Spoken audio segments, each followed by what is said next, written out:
To me, what I'm putting to you is not a legal technicality, but a matter of common sense.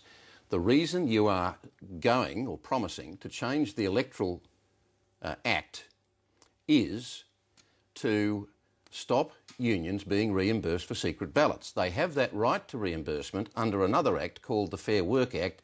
You are promising not to touch the Fair Work Act in any way, but this change that you will make to the Electoral Commission Act will negate that section of the Fair Work Act. You are using one act to negate the other act and saying at the same time, but we're not changing the other act in any way. Now, if you're going to use it for that, why wouldn't you use that same technique for other aspects of the Fair Work Act? Well, Kerry, I'm sorry, I have legal advice, we have legal advice, that what we're doing is perfectly reasonable. But I say again, we're arguing about the equivalent of $25 out of $47,000 of savings. But aren't we, well, the question I am putting to you, as far as I can see, doesn't relate to amounts of money, whether it's 25 million or 25,000 million.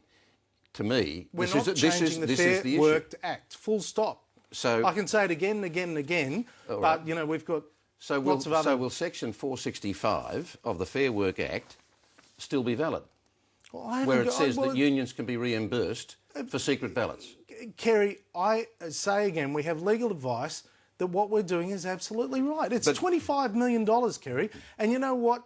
It's not going to change in any way workers' entitlements or anything else. This is about trying to pay off Labor's debt, to get the burden off families, to reduce the cost of living, Mr. Hockey, to take upward pressure off interest rates. You know the point I'm making. You know the point I'm making. You are Hang on, entitled sorry. to make that, yeah. But the point I'm making has nothing to do with amounts of money or about making savings. It is that you are using one act to change the nature of an aspect of another act that you are saying you're not going to touch. Well, Kerry, whatever you know, you control the program. You can say whatever you want. No, well, you're entitled to that. I guess it'll be discussed over the next few days.